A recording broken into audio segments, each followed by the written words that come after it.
Well, hello, and thank you for joining us. For those of us that are here live, thank you for being here live and in person. We've got amazing freedom riders in the chat room waiting to say hello and welcome you into our family fold.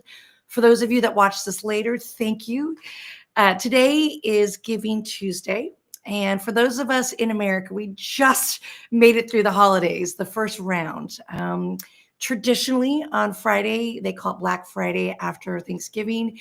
People get up early, they stand in line, they arm wrestle for a flat screen TV, and it is consumerism at its worst. For many of you, on Monday, you dove into your computer and it was Cyber Monday and it was buying presents for Hanukkah and Christmas. So today, internationally, is known as Giving Tuesday. And what that means is today is a day for you to give of your time, your talent, and even your treasure. And my hope is for those of you that are joining, we'll give all three. Give us your time, give us an hour to learn a little bit about the Freedom Riders or have a little refresher. For those of you that have talent to spare, get in the chat room and say hello and share stories. And for those of you that want to skip Starbucks or a very expensive movie date, please donate to us. Every single penny that is donated today is going to all of our causes. And I will announce when we get a donation, I will announce for those of you watching, if you were in the live chat room, to say thank you and with grace and gratitude. Over the next hour, I'm so excited. I've got a little dream team. I've got two wonderful gentlemen, freedom riders, who are on the hot seat. Traditionally, on any given Tuesday, that is not Giving Tuesday, the three of us are in the trenches, knee deep into telling stories at schools, not just in Southern California, but around the world. And today they're in our office and they're sharing stories with you live. So I'm so excited that throughout this next hour, you're going to get to know a little bit more about two amazing gentlemen. I've known them both since they were 14 years old, which feels like the better part of forever, 3 decades to be exact. And we're going to be looking backwards of who they were and their amazing trajectory and transformation over the years and how they inspire the youth and talented teachers. So I feel like I need to do a drum roll.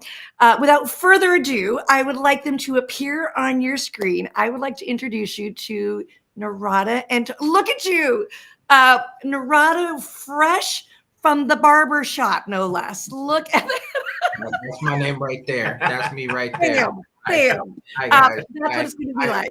hi Okay. world. How are you? And that's I my got brother. 57 minutes with my boys. Oh my God, what a treat. Like I said, on any given Tuesday, these gentlemen are with me. Usually we take my car. Tony doesn't like my car. My car is 19 years old. 19 years old. My little Prius is still kicking. But Narada, you don't complain when we drive to San Bernardino or when we drive to Rivers. You don't complain. Never. Tony's got a hot rod, and Tony loves to complain I do. about my little space mobile.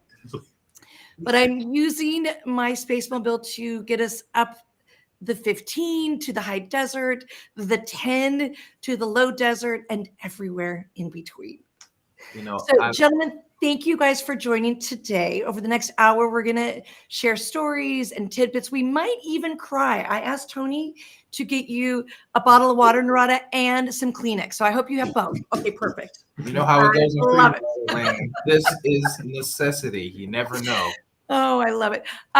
As you enter the chat room, I might do some sweet shout outs. I want to say hello to both Alicia and Laura, Freedom Riders Extraordinaire, who are in the chat room. So we are sending both of you lovely Freedom Riders sisters from Other Misters a hello.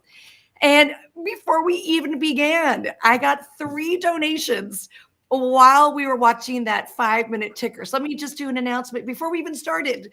I said that music was the anti-hype music. That was, I felt like I was in a spa and I needed like eucalyptus and cucumbers on my eyes. So I needed a little bit more hype music. But I just got a wonderful donation from Freedom Rider teacher extraordinaire Megan Abruzzo in Long Island. Thank you, Megan. Superintendent extraordinaire Rock Migliora reporting for Judy in upstate New York, donated $100. And Carolyn Lancer donated 75.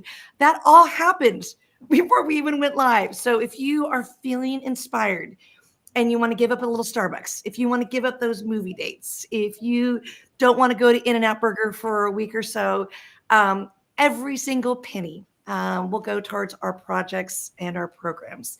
I say hello to our friend that just joined us from Brazil. I love when we're in different states and countries and continents. So welcome to one and all. Narada, you're looking good. Nice little trim. Looking good. Oh no, I'm excited. I see you. Don't I see do it. you. No. And you know who's going to see you live and in person are those beautiful babies at Oakview in Yucaipa on Thursday.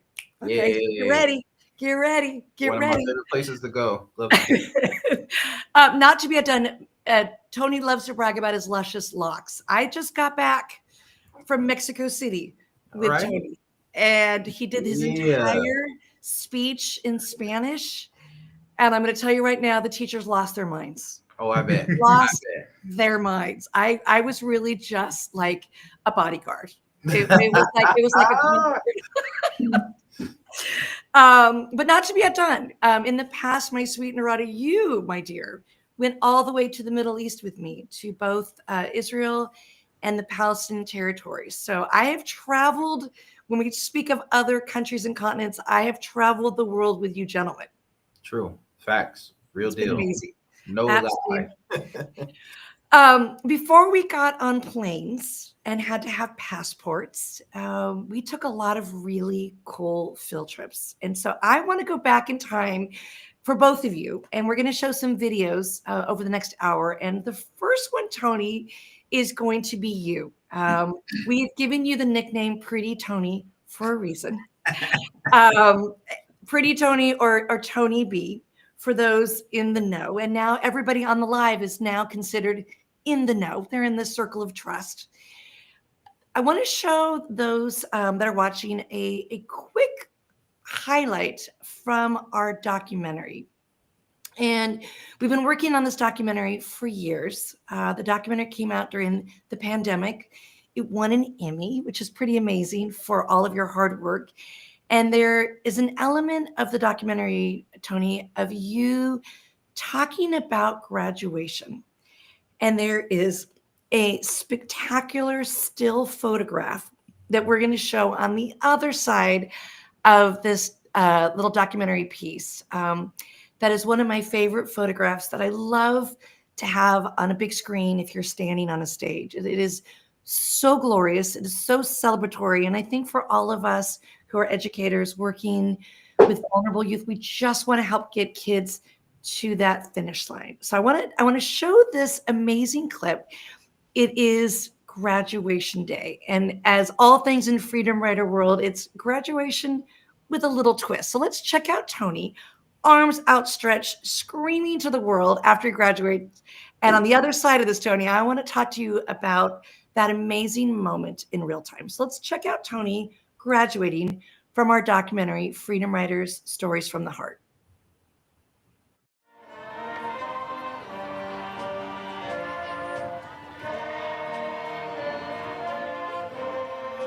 The morning of graduation, I was waiting for the bomb to fall.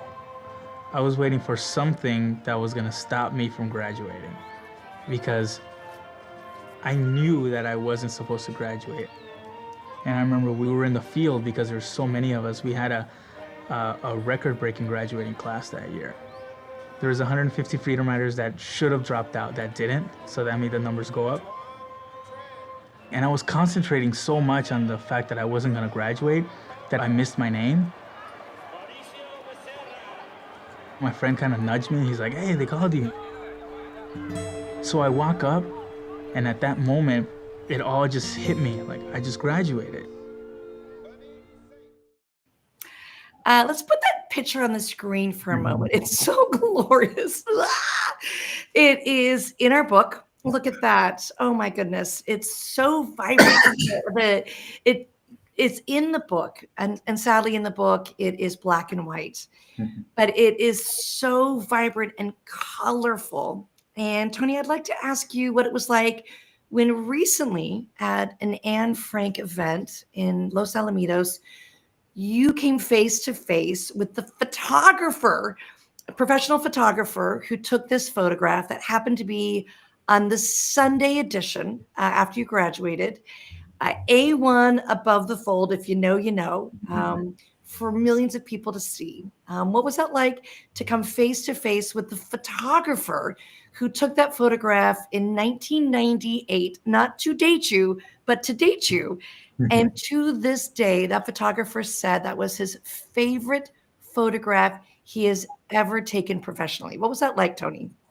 So I still have that newspaper, by the way. It's in my room. Like I have it on like in like a book. It's the my favorite picture ever. And it follows me wherever I go because it's the quintessential moment. I think it wraps up like my entire like childhood and high school career and just like everything in one single picture. And that's why I love it so much. And when we were at that Anne Frank event, he's like, oh, I've taken pictures for the LA Times, for the Press Telegram, for the Orange County Register. He's like, my favorite picture of all time is in your book. And then, you told me, you're like, is it the graduation one? And he's like, yeah, that's my favorite. I love it. Blah, blah, blah. And they're like, oh, well, actually, the guy is right there. And then you called me over and he was like, holy crap, it really is you. Like all these years later. And we told him like everything that we're doing and all that. And he was super proud. I gave him a big hug. I thanked him. I said, thank you for basically taking my favorite picture of all time. We took a bunch of pictures together and he's like, man, I can't believe like all the good stuff that you guys are doing. He's like, I can't believe like how grown up you are. And I was like, oh, it is the quintessential. And as an English teacher, the fact that you even said the word quintessential, oh my God. I think you said hyperbolic and I was dancing. For all of you English teachers, when your kids start using your words, they were words from Fruit Loop Bingo. Fruit Loop Bingo. I was just going to say Fruit Loop Bingo, baby. Oh my goodness. I know two of our Freedom Writer teachers, Tammy and Megan, who were both on live. And she already did a donation earlier, but both Megan and Tammy, they're English teachers. So when their kids use those big words too, we just kind of do the happy dance. Narada, I'd love for you to, because you're with Tony at some of these glorious moments, and the folks at Wilson High that wrote people off, yourself included. The reason that photo was so glorious was it was kind of one of these to counselors and teachers who wrote you guys off. So your boy, Tony. I love it. Back in the day when you had braces, before you were donned Tony B or Pretty Tony. Narada, what can you say about that glorious moment? Why it was so meaningful? Because people had written him off. When you ever hear that when somebody wins an award at an award show and they get up there and they get the award and they say, this award is for all of us because we were all nominated and stuff, and they do it out of respect. Yeah. I think with that picture and being written off and being chosen pretty much to fail, set up to fail, and to show them that there is a kid that was showing up to fail, but succeeded well and got their name in the paper and had all these great things. It was the biggest because it showed that no matter the obstacles, no matter what you think or what you stereotypically looked at, reports and grades of when we came in and you assumed what we weren't going to do, we did it, and we did it over and above expectations. And it's amazing. And it was a great moment to show that no matter what, you can accomplish anything, no matter what your environment says, no matter what people count you out. long as that you can believe in yourself, you can achieve. I love that. I love that we're getting all these wonderful shout outs from other countries. I don't know if you guys can see on the screen. Yeah. Oh, Shout wow. out to Vietnam. Vietnam, hello. Brazil. For our friend in Vietnam, we have a Freedom Writer translated copy in our office when the Freedom Writer's Diary was translated into Vietnamese. So I hope you could find it in your country and read it in your home language. And welcome. And thank you for being here. We've not made our way to Brazil yet, even though we have a Freedom Writer teacher in Brazil. So I promise you that is on our wish list, as is Vietnam. So if you are joining us from another state, another country, please announce yourself in the chat room and we will celebrate you. If you're a Freedom Writer, if you're a Freedom Writer teacher, also share the love. Speaking of sharing the love, Tony, for someone who, as Narada said, who was written off, as someone who didn't even make its way to the ocean in a city that is near the beach, what has it been like for you to take your story to places like Sequoia, New York, and visit Tammy Purrington? What's it like to go to Mexico City and speak in Spanish? What has that been like for you to see the world and know that there are other kids just like you and Narada who need to be seen, need to be heard, and know that they matter? I mean, it's exactly that. It's being able to share our story. I think before we wrote our stories down, I think a lot of us believed that we were the only ones that were going through what we were going through. And once we wrote them down and we started editing and stuff like that, and once we played the line game, like when Narada and I played the line game, we both walked to the middle for the question, have you ever been evicted? And I thought I was the only one. It was embarrassing to see that big red sign, and I didn't want to talk about it. But once I knew somebody else had gone through the same thing, it made it easier. And I think that's what makes it so special, is we can share our message everywhere we go, different countries, different states all around the world. And we can always find that one kid that wants to hang back after everybody's gone and he wants to ask us a question, a very specific question that has everything to do with him. And he wants just a little bit of validation from somebody that has gone through it and has come out the other side better for it.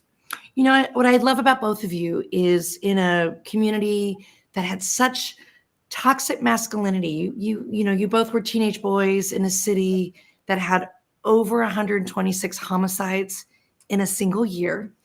You both felt like you had bullseyes on your chest, and yet you're so tender and so loving. And oftentimes when you are sharing your story with young people, specifically young men who are afraid to have those feelings, who are afraid to let their guard down, there's always somebody that holds back. Narada, it's always the very last person in the room. The bell has rung. They have left that space and they want to share. And oftentimes, Narada, your words in the Freedom Writer's Diary, Diary 24, is the reason so many people cry in the film. Your words were so beautifully brought to life. And so what is that like when that last kid kind of lingers and they just need that validation from you? Like, hey, I'm going through a hard time. I have a single mom, or we're struggling to make ends meet. And they just need you to acknowledge them, that it's going to get better. It's, at first it was like, you look at something that you go through and I see it on screen and it hurts all over again. And then you keep seeing it and it still hurts. And it takes you back to that time. Like Tony says, he hates seeing that eviction sign on the door. Oh my God, I hated seeing it too. I get it. There came a point in time to where you start to look around and the stuff that you went through starts to encourage others.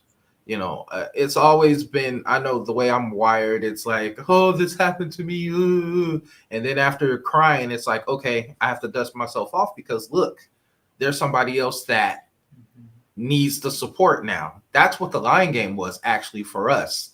we got there, we got to lay our burdens down, and then we looked across that line or face to face, or who kept coming to the line, same people were coming. And now it's like, all right, well, you're going through the same thing I'm going through. I can support you, you can support me. Then that's how we get together. So I kind of have that type of feeling now, knowing that story, people, that last kid in the room, actually it's come from the kid that was laughing, or the kid that was making, uncomfortable about hearing their story from somebody else, them thinking that they were the only ones to go through it. So for that last kid finally to come and, have words, and we go to the side, and that they can relate, that's everything. Actually, every event, that's what makes it for me. I love it. Reach that one or a few and they relate, then our job is done. This is why we do what we do. I want to do a shout out to Tony and our dear Mrs. P in Sequoia. There was one time, I think you were wearing a lighter colored shirt. It might have been the gray color shirt. And I just remember a kid fell into your arms and was emoting, all kinds of emoting. And when he got off your shirt, you were just covered in all kinds of stuff. And it was just a moment where I knew that this kid crying and snotty and all this stuff just needed to let go in your presence. We laugh about that moment after the fact, but in that moment, it was so beautiful because it was so natural. It was like the finger being pulled out of the dike, and those emotions just coming full throttle with lots of empathy. So I love that moment of his face being permanently imprinted on your shirt. He was, we had been, I was teaching him how to give bro hugs earlier. And then we were talking, and he was talking about his dad too, and how they got evicted, and, he was bouncing around and stuff. And so finally, after, telling me all of this, he's like, can I have a hug? I was like, of course, buddy, come here. And I had this, like a shirt like these, but it was like the light gray one. Yeah. And he just buried his face. And then when he pulled it out, it was like 2 spots for his eyes, and then just like dripping snot. I'm sorry. I'm like, it's okay, buddy. Don't worry about it. I love it. Well, Tammy just said the 3 of you have impacted my students like nothing else. Thank you so much for sharing your stories so they share theirs. Oh, we love you. We love you. Right, I want to do a special shout out to a special law student who wants to remain anonymous. We see you. Thank you for being present and for donating and sharing the love. I also want to say hello to freedom writer Jesse Schmidt from Alabama. Oh my God, Jesse, I am going to be in Birmingham, Alabama this June. We need to coordinate. We are doing 2 days worth of training. And so you and I need to get together. I know you're in Muscle Shoals. So offline, let's play in Birmingham this June. I'd love to see you. Jesse, for those that don't know, was a former Spirit of Anne Frank winner, an incredible award. The Freedom Writers won it as students. Jesse Schmidt won it as an educator. So thank you for joining us, Alabama. I can't wait to see you in Alabama in June. Speaking of traveling, sometimes a hometown hero coming home means everything. So Tony got to go to his father's origin country of Mexico, and Narada, you got to go home to Pennsylvania. I know you're a Steelers fan. I'm sorry. You were Tony was with me when Aaron Rodgers wanted my dog, Baby Bo. I know. Boy. I've been a part of Steeler Nation in the past, and I love that you bleed Steeler Nation, but you left Pittsburgh as a young kid. And it was tough. You came to California and had to basically start over with a mom while your father was still in Pittsburgh. But years ago, we had the most glorious invitation that would allow you to not only travel to the East Coast, but after this amazing opportunity to spend a few days in Pittsburgh with your dad and have that reconciliation that was so desperately needed that you got to initiate. when it was right for you. And not only did you get to initiate it, you got to initiate it with your son. So I want to show this beautiful piece that we put together. It starts out with you on a stage in Moreno Valley, Vista del Lago High School, and you're sharing your story. And then the next thing we know, you are back in Pennsylvania, reuniting with your father. Why your beautiful son, your scholar, got to watch what healing looks like, what leading with love looks like, and what being a true father looks like. So let's check out this scene. And on the other side, I can't wait for you to bring it to life for us. So this is a hometown hero going home. Recently, I took a trip back home and I hadn't seen my father in 15 years. I have my son with me too, who's never met him, and I have to prep him. Like, all right, look, I'm going to say these things about your granddad, but this is what happened to me. A lot of my upbringing, my dad wasn't the best dad. And I spent my whole 37 years of life trying not to be like him. He was on drugs, he was selling them, he was doing them, he was abusing my mom. My first couple of memories was him pushing her down the stairs, cops at my house all the time, and just not the real role model to look up to. But somehow, some way, that actually changed for me. When I finally do see my dad, he's been clean off of drugs for 23 years. He had 3 more kids. I got to talk to my little brother for an hour, and he's so smart, and he's bright, and he loves his dad. I don't know if I could ever say that, but to see my little brother say he loves him and he's his best friend and all that stuff, he had it different than I did. I'm in tears, and I'm telling him, it's like, Dad, I'm proud of you. The man that I looked at when I was 3 years old that pushed my mom down those stairs, I didn't want to be like him. But if you fall down and you can get up and redeem yourself and you can change your life, I want to be like you now. The message that I saw in that for myself and the message I pass on to you, change comes and forgiveness comes, but it comes when you're ready.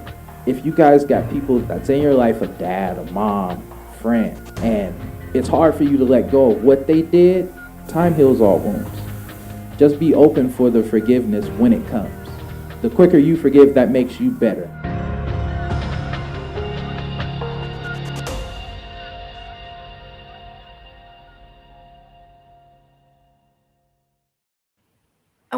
I want to do a beautiful shout out to that audience. That was the Vista del Lago, and two of the young folks that you guys have worked with in those auditoriums at that school and with Dear Freedom Writer, 2 went off to Harvard. They were the first 2 kids. Special shout out to being the first, going, kids that were, and both of them were immigrants to our country. So I want to say to you, we've got someone in the chat room that wants to say hello to you, Narada. His name is Joseph. He's also from Pennsylvania. Joseph. Joseph from Pennsylvania. He said, hi, I'm here. But you got to, and sweet Tammy, our beloved Freedom Writer teacher, wants to donate $50 to the cause. It is not for dry cleaning or a new shirt, Tony. We're going to throw your shirt in the washing machine. This is because she believes in the cause.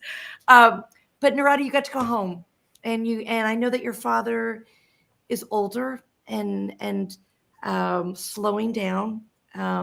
But you, at least in that moment of grace, got to show your son healing and love and the art of forgiveness. So what was that like for you to be such a role model, not just to crowds of students and stages, but to a young man who went off to graduate himself and follow in his father's footsteps, which is you? I think I had to lead with my heart. And obviously I could sit up here and talk about all the bad stuff between my father and I and my family. And he was a big chunk reason why we went 3,000 miles away. My mom got me up out of there, wanted a fresh start. And I could easily dwell on all of that and tell my son that this is what your grandfather did. That's all. He ain't never gonna be nothing. Blah blah blah blah blah. I could have did that. It was easy to, the story writes itself. But um, like I said, I led with my heart because I thought of the bigger picture. It wasn't just about me. And a lot of times, family isn't just about you. It's about the bigger picture. It's about the family. And I was ready to forgive him when I knew that it was okay for me to do it. But most importantly, for my kids, for my son, I didn't want his story. If they ever asked, well, who was my grandfather? Where did I come from? I wanted him to see for himself. I wanted him to be able to make up his own mind. I wanted him not to just piggyback off of what happened with me, because my dad, even though he's older now, he's still somewhat the same. He's in there, but he's completely different from what he was when I grew up. And I don't think that would be, the grace that I have. I don't think that would have been right to honor him with the old him and not say what he accomplished, so like I said, I just led with my heart. I'm emotional about it. He's he's slowing down, and I just try to just cherish that. But I look back at that video and I'm thankful I did it now. Wow. Sadly, all three of us are in a club that nobody wants to be in, which is when we've lost. I know for you, Narada, losing your mom at the holidays is the most devastating time. You and I are in constant communication. I have lost both my biological mom and my biological father. So you and I are in constant communication, especially during the holidays when it's the hardest. Mm-hmm. And Tony, you lost someone who was like a brother, your cousin. So the video that we curated for you is about that loss. And as teenagers, I mentioned earlier that you guys had to grow up very fast in a community that you were exposed to the streets. Neither of you were ever affiliated with gangs. Neither of you ever fought back with weapons. You were able to fight back with words being your legacy, but not weapons. But sadly, Tony, you lost your cousin, and that does something to a teenager. That does something to an adult when they lose somebody.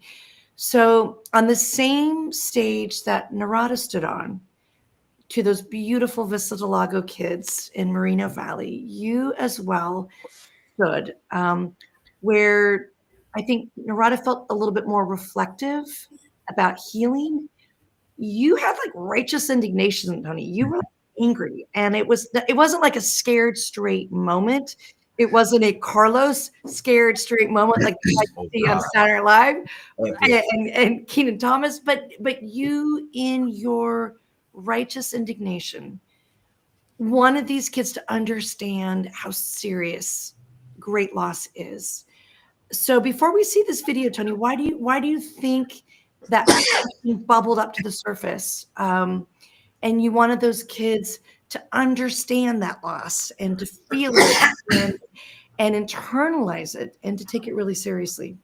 I think it's because I feel like a lot of young people don't think that that all this is real. They don't have any repercussions.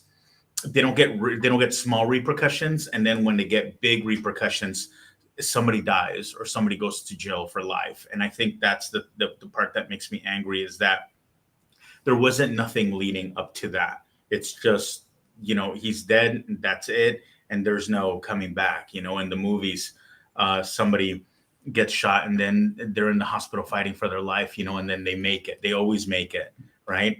And then you think that that's how it's going to be in real life, and it's not. In real life, it's just instant, and they're gone, and they're 16, and you're never going to see them again.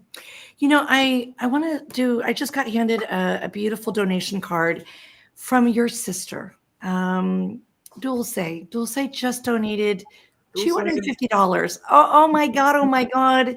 Beautiful, brilliant Dulce, our mathematician, our beautiful engineer. And I'm so touched and speechless. And so what I want to do, Tony, is I want to show that same stage that Narada stood on. I want to show the video we made of you speaking to those same students, different tone and tenor. But I think with both of you, where Narada elicited some tears of those young people and tears in himself. And Narada, as they say, no tears in the writer, no tears in the reader. Right. For you, Tony, I think you were crying tears of anger. Like, we should not be burying kids. We should not have statistics and data. And yet there are more kids who have died in mass school shootings than their days on a calendar. So let's check out your very intense, very passionate plea to these young teenagers, two of whom in that audience made their way to Harvard.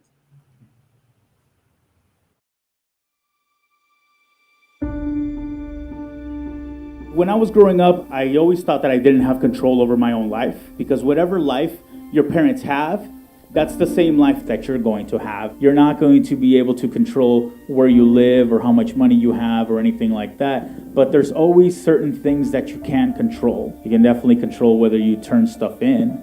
You control whether you decide to pay attention or not, and while you're sitting in class. So, I wanted to talk about my cousin real quick, who was like my brother, my best friend. We were a month apart.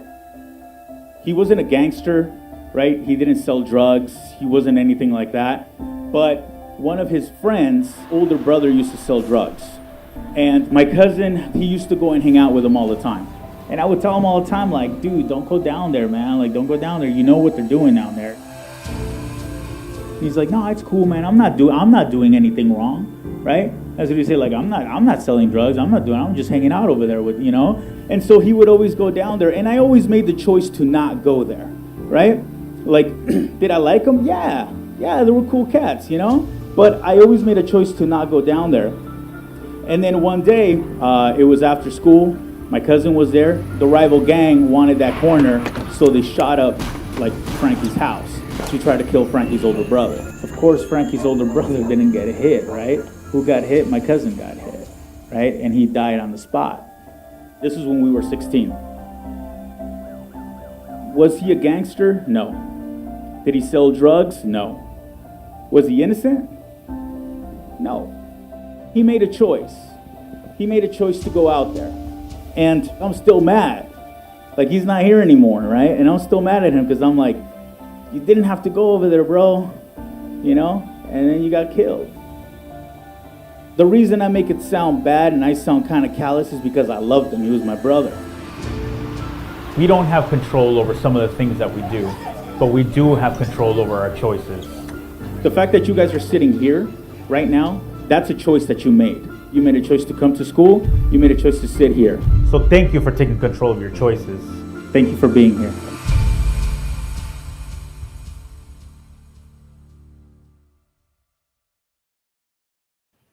I love the alliteration of control and choices. And I love that in that moment, not only were you challenging them, Tony, you were also showing compassion. And I'd love for you to share with the audience your version of what empathy is, because I know that empathy for you was so important. I often, when I work with these kiddos, especially the kiddos that are there for a reason, they're in continuation schools or in foster care. They've been removed from their home. They have alcoholic, drug addict parents. I try to be a little bit more honest and straightforward with them. I feel like that's what they need. I feel like growing up, a lot of the adults weren't as honest with me as they could have. So I often share the difference between sympathy and empathy. And I tell them that sympathy is, oh, you poor thing, right? Nobody wants that, and that makes you angry. But empathy is, I got you, right? I'm here. I got you. Whatever you need, if you need to talk, and even if you don't, just the simple fact that person knows what you have gone through and they'll stand next to you, that sometimes is enough, and I wanted them to I wanted, like you said, I wanted to kind of challenge them a little bit because, I feel like teenagers sometimes feel like they don't have control because they're borrowing life from their parents. Wherever their parents live, that's where they live. Wherever, school that that their parents chose for them, that's where they're going. If their parents don't buy food, they don't have food, and so they feel like they don't have control, but there's so many things that they do control. And I wanted them to know that, like first of all, thank you for just being there that morning, because it's hard enough just to make it into school. And as adults, I feel like we don't respect the fact that kids go through so much just to make it into school in the morning. And I wanted to just to let them know, like, hey guys, like, I know it's hard, I know it's tough. Thank you guys for being here. Thank you for controlling the things you can't control, and it will get better.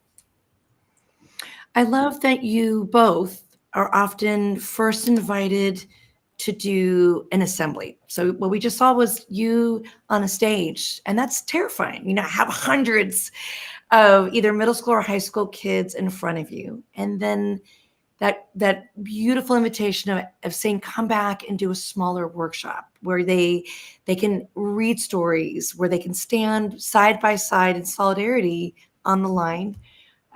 Thanks to Martinelli's giving us 1,344 bottles of sparkling apple cider. You guys get to bring apple cider to schools and do a toast for change. And in some schools, multiple visits. So I want to do a shout out to two of the gentlemen you guys work with that were previously at Vista Del Lago. One of them, Eric Swanson, who was their principal, and Johnny Munoz, who was their ASB director. Yeah.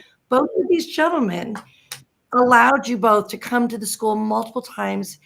Eric is now in Anaconda, Montana. You guys have both been to Anaconda, Montana, and followed that hometown hero going home. And Johnny Munoz is now in Paris Union, and he's going to have you guys come for multiple visits. And when you have that ability to go back and see the trajectory of kids who might be on the fringe, maybe really vulnerable, and then you get to see that blossoming and that change. What is that like, Narada, when you get to see over time that someone is changing and they can right a wrong? They can right themselves into existence. It's amazing because like I had said earlier, it's about showing that no matter where you come from, no matter what your background, no matter what your environment, you can persevere and you can push through and be what you want to be, or be what you probably imagined that you would never be. To see that Tony and I was at Vista Del Lago, in that audience, we got two people that made it to Harvard, like that's crazy. That's such a big deal. To see Munoz and Swanson thriving in their hometowns and stuff, they understood early on, having us come in there and being able to encourage the kids to push through and stuff. They got it. So they took that magic and took it back home, and that's what we need, just all around, just examples of showing how no matter what, you can push through. I love that. And as you guys know, on the International Day of Giving, that's why we gather today, is to really showcase what we do. So when people do donate, it allows you to be on a stage, in a classroom, on a screen. And our last video is showcasing the incredible material that we've been curating and making, that we always want to be accessible and free. On our previous live, one of the anecdotes I shared about our podcast, which you both were the first two freedom writers who stepped up and said, okay, we're ready. And I know you guys both vacillate who has more listens at one point. Both of them are spectacular. But I love in those podcasts, we're gonna show one of yours, Narada, that we're able to make these podcasts free and accessible commercial free. Like some kid is not in a class listening to Narada, and then there's some salacious Viagra commercial. Because when you listen to podcasts now, you have to either sign up or pay, and we feel, and I love that you're giggling, but it's the truth. We wanted them in all their glory to be accessible for a teacher. And as you know, Narada, you have the bat signal attached to you, because I will travel all over the globe. I'll be in an auditorium of teachers. I'll be sharing your story. And then I'll put on a little video and I text you and I say, oh my God, can we FaceTime you? And we put you on a big screen. Teachers lose their minds. Oh my God, they lose their minds. The same way those teachers lost their minds for Tony in Mexico City 2 weeks ago. But I will call you, Narada, and you always answer. I will always answer. Always And answer. I will always answer. Always. And sometimes it's because there's a mama who's been in a shelter. Sometimes it's because there's a kid who's been in a shelter. Sometimes it's an administrator that needs grace. So what I want to show is, I don't even think you've seen this clip. This is how hot off the press it is, my friend. It might even burn your fingers. It's so hot. World premiere. A world premiere. When we made your podcast and Tony's, we had just spent a really glorious week in upstate New York. And we were raw at the end of it, and we were jet lagged, and we were about to go home. So I knew that when I interviewed both Tony and yourself, that you guys would be very tender. Because we had just, as a football player leaves it on the field, you guys leave it on a stage or a classroom, or for this case, the podcast.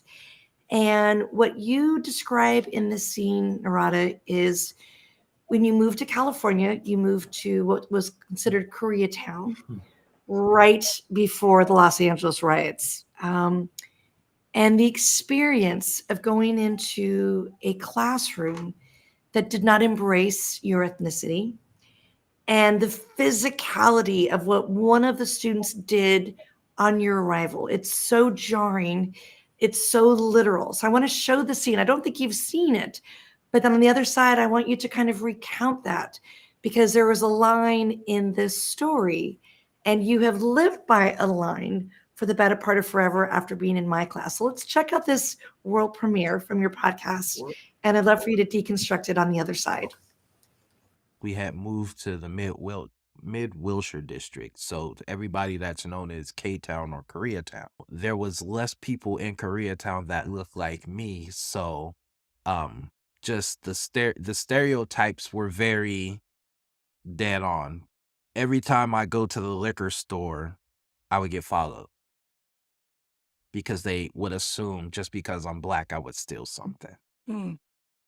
I go first day, and my friend, who's still my friend to this day, Leif Matundin, he comes down and walks me up to the class.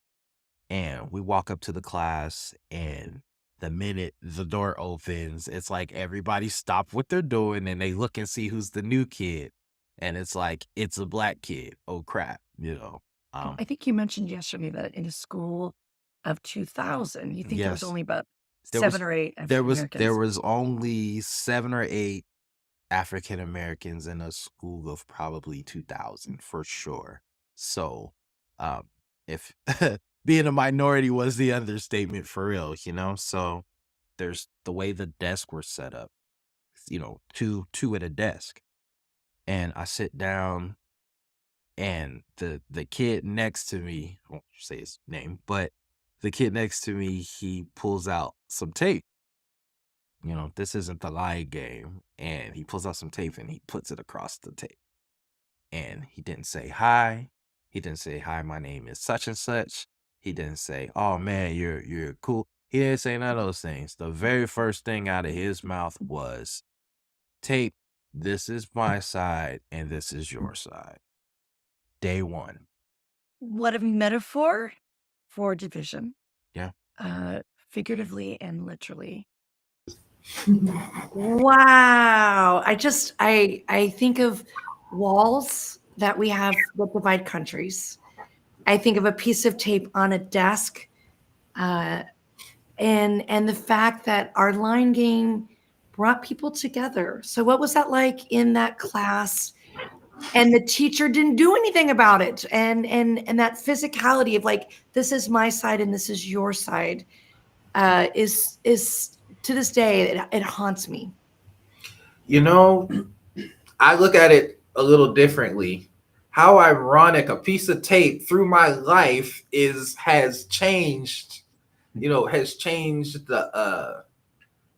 my thinking, or changed my mind, or has been something, that instrument, how it's been used in my life. And that first little thing, well, the teacher wasn't going to do it. Oh, let me just talk my ish real quick. We're about to get off. But my teacher, she wasn't doing anything because she just didn't care. A lot of times I talk about teachers that show up at these classrooms, they get up there, they write the assignment on the board, and then they go, read their People magazine. That's all she did. That is all she did. She didn't care if, long as everybody was being quiet and it wasn't a big thing. Otherwise than that, an injustice like that, where a kid is putting the tape across the table and saying, you stay over here, and I'm the new kid too, it just didn't matter. And what really sucks, and I think about it now, I can't pull the race card because she was African American too. So, it's just, she just didn't care. But that incident, just like the line game, that piece of tape, and in that class and in that community, it raised, or as Carlos would say, it changed my way of thinking for sure. Because in Koreatown is predominantly Hispanic. So Tony just said I was the minority of the minorities. It kind of made me feel bad. I just assumed that it was an Asian kid just from watching a Koreatown. And then we were talking about it, and he's like, oh no, he was a Mexican kid. And I'm like, damn, my peoples, like, what are we doing here? But here's the beauty in how it changed my thinking. Instantly, I could be racist, and I would have every reason in the world to be it, believe it or not. But it changed my thinking because it's not about the people, it's about the individual. The ignorance of the individual. They called me all types of things. They called me mayate. They asked me why was my skin dirty. All these different things that went on, and I didn't blame the people. It was the individual, the ignorance of the individuals. That's what I learned the difference. I learned the difference between different races and everything. Like, Tony is my man, 100 grand down, for sure. And my friends were my friends. And people that mess with me, they mess with me. People that didn't want to mess with me. Some people didn't want me at their house just because I was black. All those type of things. It was a lot growing up there, but yeah, it changed my way of thinking. But the tape was the catalyst. It's like the tape has always been the catalyst. That's what I've seen through the years, but I chose differently. And what I have loved doing, and I know that you will be doing it this week when you're back in the school in Yucaipa, is we put that piece of tape down, and you and Tony stand toe to toe, knee to knee, eye to eye with teenagers, with young folks, and it's so empowering for them to stand beside you and see that you're a gentleman, to see that you are brothers from other mothers, to see that you have traveled the world. And just as our sweet Dulce, who donated, you were part of a delegation who went to war-torn countries. You guys walked under that sign at Auschwitz, Arbach macht frei, work will make you free. You walked up the steps into Anne Frank's attic on August 4th, the day that she'd been captured. You were in war-torn Sarajevo. So you guys have seen the effects of not just tape, but bullets and gas chambers. And I am so proud that you really are brothers from other mothers. What does that term mean to you, Tony, when I say that? And I love that you just found out that, the assumption that you made was because it was K-Town, that the kid putting the tape down might have been a Korean young man, but it was someone that was Latino. But what does it mean to you when I use the term brothers from other mothers? It's no secret I've never had a great relationship with my brother. Um, so I love that I can choose my brothers. And if I could choose Narada to be my brother every day of the week, I'd do it, and twice on Sunday, and the Freedom Riders are my brothers and sisters, are my chosen family.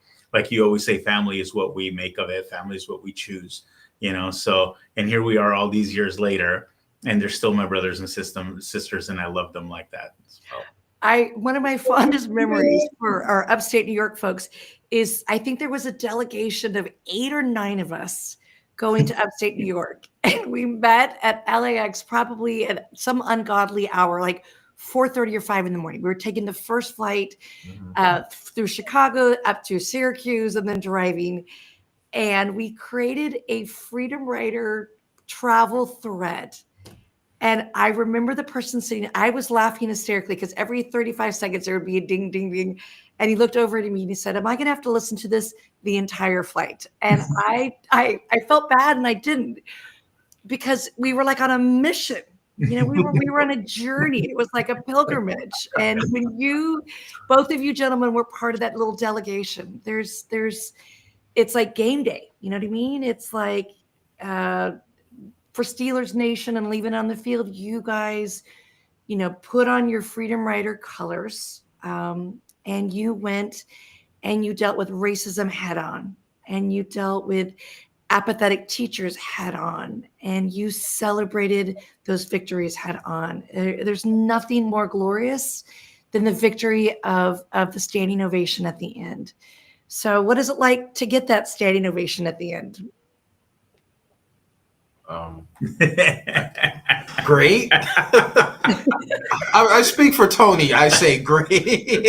Well, especially from kids, because teenagers are like, their standing ovation is like, oh, it's pretty cool, and you're like, oh my god, I got to you, like, because kids, they don't emote at all, so if they stand up and clap, it's it's incredible. Yeah, because also if you were whack, they're gonna tell you you're they're whack. gonna You know what I'm saying? Best They're BS gonna detectors around.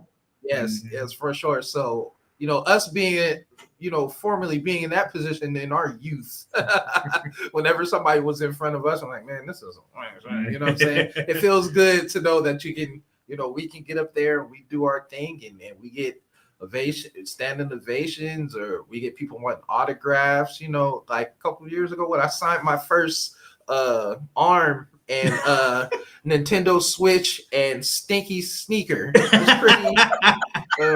I think Sue Ellen left us. We were swarmed by probably 1,000 kids in Adelanto, and we had a sea of students. All you had was a marker, and I remember that, Narada. Everyone took off their shoes. You were signing everything. I think Tony refuses to sign foreheads. No forehead.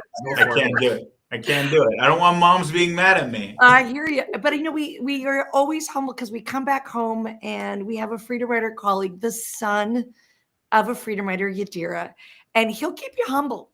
When as soon as I learn the cool word, Riddell will tell me it's no longer the cool word. So if you ever want to be as grounded and as humbled, spend some time in the Freedom Riders office. And our Freedom Rider sons and daughters, they will let you know. Sadly, we are coming to an end of our Giving Tuesday. My sweet Henry Wright, Papa Wright, just donated $50. For those of you that don't know, Freedom Rider teacher extraordinaire Henry Wright, every single Sunday for the last 18 years, sends me a Sunday sermon. They usually arrive between 5 and 5:30 because he's in Georgia. But he was one of the first folks to integrate schools in America. That brave young man then, that beautiful Papa Wright now. So thank you for that donation. A fabulous retired teacher. So on Giving Tuesday, thank you for giving us your time. For some of you, you've been here for an entire hour, and hopefully it's not enough because we got one more. For some of you, you are going to not go to Starbucks this week and maybe donate to our cause.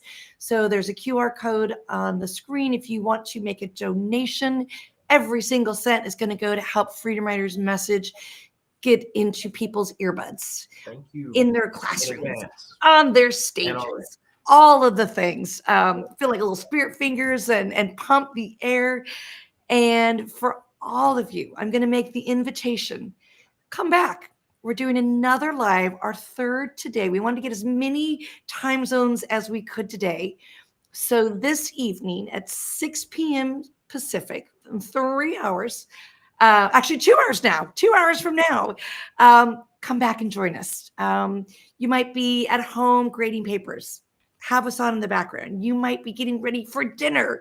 Have us on in the background. You might want to gather around your computer or your television screen, but join us. We have one more fabulous live. We have another Freedom Writer who's going to join us. New videos, new stories, new anecdotes, and hopefully some wonderful, wonderful reunions. So for all of you Freedom Writers that have joined us, thank you. For all of you Freedom Writer teachers, we love you so. For all of you friends and family from Brazil to Vietnam that have announced yourself in the chat, thank you. For all of you, your donors, oh my gosh, thank you, thank you, thank you. Hopefully you'll come back, share this live with your friends and family. It will live on YouTube and on our website, so feel free to pay it forward. But we thank you for your time, we thank you for your treasure, and we thank you for joining us on Giving Tuesday. Thank you. Thank you, guys. you.